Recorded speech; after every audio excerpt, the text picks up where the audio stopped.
డబ్బు, అనారోగ్యం, ఉద్యోగం, వ్యాపారం, అప్పులతో బాధపడుతున్నారా? అయితే మీకోసమే money meditation program. Hi viewers, India's largest digital media network Suman టీవీకి స్వాగతం. ప్రస్తుతం మనతో ఉన్నారండి Kinnera welfare society founder and motivational speaker Nagachandrika అమ్మ. అమ్మతో మనం ప్రేమలో కనిపించే డేంజర్, కొన్ని భయంకరమైన ప్రమాదకరమైనవి కూడా మనకు చాలా మంది ఫేస్ చేస్తూ ఉంటారు. వాటిని ఎలా గుర్తించాలి అనేది అమ్మ దగ్గర తెలుసుకుందాం. అమ్మ నమస్తే. అమ్మ నమస్తే. అమ్మ, ఇందాక నేను అన్నట్లు మామూలుగా ప్రతిదానికి సింటమ్స్ అనేది బయటపడతాయమ్మా. మనం హెల్త్ బాగలేదు అన్నా అది ఎంత పెద్ద భయంకరమైన జబ్బైనా చిన్న చిన్న సింటమ్స్ కనిపిస్తాయి. మనం దాన్ని కేర్లెస్ చేయడం వల్లే ప్రాణం పోయేదాకా వస్తుంది. యాజ్ ఇట్ ఈస్ ప్రేమలో కూడా అంతే. నాకు తెలిసి ప్రతి దాంట్లో కనిపిస్తాయి. కాబట్టి కొందరు పిచ్చి ప్రేమలో ఉంటారు. అవతల పర్సన్ నుంచి వచ్చే ప్రాబ్లమ్స్ వీళ్ళు ఆ ప్రేమలో కనిపెట్టరు అనమాట. అంటే చిన్న చిన్న సింటమ్స్ మనకు అర్థం ఎలా చేసుకోవాలి. అవతల పర్సన్ మనల్ని డేంజర్లో పెడుతున్నాడు, మనకు ఒక ప్రమాదకరమైన సిచ్యువేషన్. ఇప్పుడు చాలా మంది చూస్తూ ఉన్నామమ్మ, ప్రేమను నమ్మి అమ్మాయి కానీ అబ్బాయి కానీ బలి అయిన వాళ్ళు చాలా మంది ఉన్నారు. అక్కడ దాకా పోకుండా, ప్రాణాలు పోకుండా, మనం నిన్న చూసుకున్నా కూడా గండిపేట ఇన్సిడెంట్. ఆ అమ్మాయి ఎంత చిన్న ఏజ్ అంటే కేవలం అబ్బాయి కాలేజ్లో డ్రాప్ చేస్తానని చెప్తే, అంటే ఒక లవర్ మీద ఉన్న నమ్మకం రేప్ చేయించి చంపడం అనేది నిజంగా భయంకరమైంది. అది అలా కాకుండా ఎలా కనిపెట్టాలంటారు? ఎవరైనా సరే, ఆడ అయినా మగ అయినా. ప్రేమ అనేది ఒక నమ్మకం.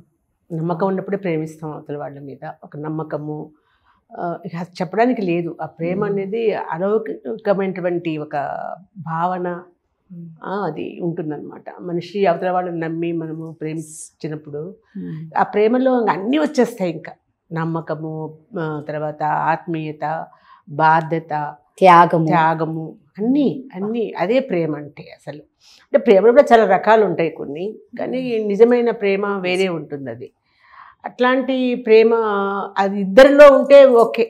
అది ఒకసారి అది ఒక్కరిలోనే ఉండొచ్చు. అది మగ అని అనలేము, ఆడ అని అనలేము. ఎనీహౌ ఏదైనా సరే ఒక మనిషిని మనము వ్యక్తిగతంగా ఇష్టపడి నమ్మి మనము వాళ్ళు కావాలి, ఆ కేర్ వాళ్ళది, ఇవన్నీ చూసినప్పుడు మనకు అనిపిస్తుంది ఈ వ్యక్తితో మనం ఉంటే బాగుంటుంది, నేను భద్రంగా ఉంటాను, నేను హ్యాపీగా ఉంటాను అని ఒక నమ్మకం ఉన్నప్పుడే అవతల వాళ్ళకి మనము సరెండర్ అయిపోతాం.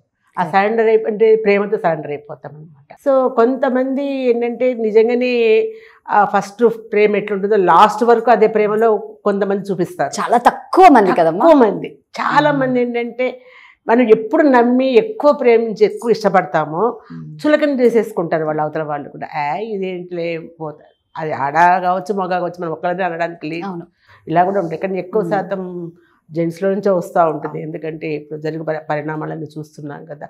అది అట్లాంటి ప్రేమలో మనము పడ్డప్పుడు ఫస్ట్లో ఉన్నప్పుడు ఎంతో ప్రతి క్షణము కలవాలనిపించడము, కలిసి మాట్లాడుకోవడము, ఇంకా కలిసి భోజనం చేయడం కావచ్చు, ఎప్పుడు చూసినా వాళ్ళ సన్నిధిలో ఉండాలనుకోవడము, వాళ్ళ మాటలు వినాలనుకోవడము, ఇట్లాంటివన్నీ చాలా ఉంటాయి అన్నమాట. అంటే రెండు పక్కల నుంచి వస్తుంది, కలుస్తూ ఉంటారు, చేస్తూ ఉంటారు. కొద్ది రోజులు గడిచిపోయిన తర్వాత ఎవరిలో ఒకరిలో ఒక మార్పు వస్తుంది. అదే మన సింటమ్స్ అలా. అంటే ముందు ఉన్నంత ఇంట్రెస్ట్ లేకపోవడము, ఫోన్ చేసినా తీయకపోవడము, మాట్లాడడానికి వచ్చినా కూడా లేనని చెప్పమంటాము, ఇట్లాంటివి కూడా రావద్దనడము, అట్లాంటివి కొద్దిగా స్టార్ట్ అయినప్పుడే యువతల వాళ్ళు కొంచెం అలర్ట్ అయిపోవాలి. అరే ఏంటి ఇక్కడ మార్పు వచ్చేసింది, ఎందుకు ఇట్లా అని అనుకుంటాం. కానీ ఆ మార్పును తొందరగా యాక్సెప్ట్ చేయలేము, అస్సలు చేయలేము. అంత ఇదిగా ఉంటుందన్నమాట. సో ఆ వ్యక్తి అంటే నా అనుభవం ఇప్పుడు ఎందుకు అంతగా ఉంటుందంటే, వాళ్ళల్లో ఎదుటి వాళ్ళు ఎవరైతే ప్రేమిస్తున్న వాళ్ళల్లో మనము తల్లి ప్రేమ, తండ్రి ప్రేమ, తర్వాత భర్త ప్రేమ, ప్రియుని ప్రేమ, ప్రతిదీ బిడ్డ ప్రేమ, ప్రతిదీ వాళ్ళ దగ్గర నుంచి మనం కోరుకుంటాం అన్నమాట. అది కనిపించవచ్చు కూడా కొంతమందిలో. అది చాలా చూస్తారు కొంతమంది. అలా ఉన్నప్పుడు ఏం చేస్తాం, మన సర్వస్వం వాళ్ళే అనుకుంటాం. 24 గంటలు వాళ్ళ గురించి ఆలోచించడము, వాళ్ళు ఎక్కడికి రమ్మంటే అక్కడికి రావడము. ఇప్పుడు అన్నావు అమ్మాయి ఇట్లా రమ్మంటే వెళ్ళిపోయిందమ్మా వేరే ఫ్రెండ్స్. ఎంత ఘోరమైన సిచ్యువేషన్ అది. ఎంత తప్పు చేస్తున్నాడు అసలు, ఎంత తప్పు. ఎంత నిన్ను ప్రేమించి నమ్మకం ఉంటేనే ఒక ఆడపిల్ల నీతో వస్తుంది. అట్లాంటిది వాడు నిజంగా వాడు ప్రేమ కాదు వాందది, వాడు కావాలని ట్రాప్ చేస్తున్నాడు అనుకుంటున్నా. కానీ దీనికి తప్పకుండా వాడు అనుభవించి తీరుతాడు. అది కర్మ అనేది ఒకటి ఉంటుంది రాధా వెనకల. ఏది చేసినా కూడా దాన్ని తప్పకుండా వాడు స్వీకరించాల్సి వస్తుంది తిరిగి మళ్ళా. అది గుర్తుపెట్టుకుంటే ఎవరు ఇట్లాంటి తప్పుడు పనులు చెయ్యరు అసలు. ప్రేమించినప్పుడు సరే నీకు ఒకవేళ కొద్ది రోజుల తర్వాత నీకు ఇష్టం లేకపోతే చెప్పేసేయి, అంతే కదా, చెప్పేసేయి. క్రమంగా కొద్దిగా వాళ్ళు జీర్ణించుకుంటారు. ఇందాక మీరు అన్నట్టు ఒక నమ్మకం మనిషిని ఎక్కడికైనా తీసుకెళ్తుంది. చూడు ఆ ప్రాణం అంటే అమ్మాయి ఇప్పుడు నిజంగా ఆ అమ్మాయి కూడా ఫస్ట్లో ఏమన్నా వీడి దగ్గర నుంచి కనిపించింటాయి కదా, వీడు నన్ను అంటే ఆ అమ్మాయి గుర్తించలేకపోయిందేమో. గుర్తించలేము, అది అయినా మనసుకు ఏమనిపిస్తుంది అంటే ఒకవేళ అది అన్నా కూడా అది వాడి మీద ఉండే ఒక ప్రేమతో, ఆమె నమ్మకంతో ఎక్కడో చిన్న మార్పు కనిపించినా కూడా దాన్ని ఆమె అరిగించుకోలేదు. ఇంకోటి కూడా ఏం కాదు, నేనేమైనా పొరపాటు పడుతున్నానేమో అనుకుంటాం అంతే తప్ప, అంటే ఆ వ్యక్తి మీద అంత నమ్మకం ఉంటుందన్నమాట. సో ఎక్కడికి పిలిచినా ఇప్పుడు మన అన్న తండ్రి మన వాళ్ళు ఎక్కడికైనా పిలిస్తే మనం వెళ్ళమా? నేను చెప్పాను ముందే, అన్నీ వాళ్ళలో చూస్తుంది, అన్నీ తండ్రి అన్న అన్నీ వాళ్ళు అనుకున్నప్పుడు ఆ నమ్మకంతోనే కదా వాడు ఎంబడి పోయింది అమ్మాయి, నన్ను భద్రంగా చూసుకుంటాడు అని చెప్పేసి. అంత స్టార్టింగ్ లోనే మనం కనుక్కునే అంటే ఇదనే కాదు, ఇట్లా ఎంతో మంది అమ్మాయిలు ఉంటారు, ఎంతో మంది అబ్బాయిలు ఉంటారు. ఒకవేళ మీరు అన్నట్టు స్టార్టింగ్ లో వాళ్ళు మనల్ని అవాయిడ్ చేస్తున్నారు, ఒక చిన్న మధ్యలో ఎంతోమంది అమ్మాయిలు ఉన్నారు అబ్బాయిలు ఉన్నారని అంటున్నావు. ఎంతమంది అమ్మాయిలు అబ్బాయిలు ఉన్నా అమ్మాయిలు అబ్బాయిని ఎక్కడ రేప్ చేశారని ఎక్కడ రాలేదు. అమ్మాయి తీసుకెళ్ళిపోయి మోసం చేసి 10 మంది ఆడవాళ్ళకి అప్పగిచ్చినారని చెప్పి ఎక్కడైనా విన్నావా? మగాడు చేస్తున్నాడు తప్ప తప్పు, వాడు రేప్ చేయొచ్చు, ఇంకా 10 మంది మగాళ్ళతో పంచుకోవచ్చు.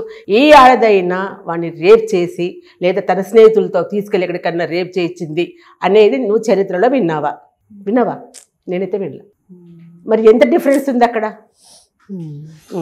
అంటే నేను ఏదో మొగాళ్ళని ఏదో తిట్టిపోస్తున్నా నేను అంటం లేదు, జనరల్గా చెప్తున్నాను. నేను ఎంత నిన్ను ఇష్టపడి ఎంత నమ్మితే నీతో వస్తుందిరా వెదవాన్ని, ఎందుకు ఇంత ఘోరమైన పని చేశావు? ఆ బిడ్డ జీవితమే నాశనం చేశావు కదా. వాళ్ళ అమ్మా నాన్న వాళ్ళకి తీరని 10 నెలలు మోసి కానీ చదివించి ఎన్నో ఆశలు పెట్టుకొని ఉంటారు ఆ తల్లిదండ్రుల. దారుణం ఏంటంటే ఆ బిడ్డ కోసమే వీళ్ళు అక్కడ ఉన్న ఊరి ఇల్లు వదిలి ఇక్కడికి వచ్చారు. ఇక్కడికి వస్తే ఇక్కడ ఇలా అన్యాయంగా అమ్మాయే పోయింది. అంటే మీరు అన్నట్టు కొంచెం మనం జాగ్రత్తగా ఉండాలేమో. మీరు అంటున్నారు చూడండి, మనల్ని అవాయిడ్ చేస్తారు, బ్లాక్ లో పెడతారు, బ్లాక్ చేస్తారు. అప్పుడైనా మనం ఇంకా వద్దు అనుకొని కష్టం అనిపిస్తుంది మనసుకు, నేను కాదండంలే, కానీ మెల్లగా మన మనసును మనం స్వాధీనం తెచ్చుకొని మన జీవితం మనం బతకడానికి మనం ముందుకెళ్ళాలి తప్ప వీడు లేకపోతే మన జీవితం లేదు అని ఎప్పుడు అనుకోకూడదు. మొదటి నుంచి అతను వాళ్ళు ఉన్నారా మనతో తోడుగా పుట్టినప్పుడు. నేను ఇదే ఫస్ట్ తెచ్చుకుంటా ఎవరికైనా కూడా. ఫస్ట్ నుంచి లేము, మధ్యలో వచ్చాము, మధ్యలో వెళ్ళిపోతున్నారు.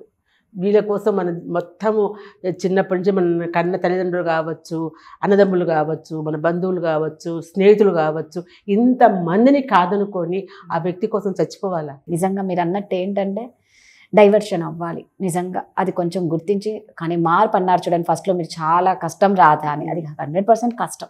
ఎందుకంటే ఒక మనిషిని ప్రాణంగా ప్రేమించి వాడి నుంచి ఒక డేంజర్ వస్తుంది, వాడు నన్ను వదిలేస్తాడు లేదా ఇంకేదన్నా చేస్తాడు అనేది అది నిజంగా అంత ఈజీ కాదు.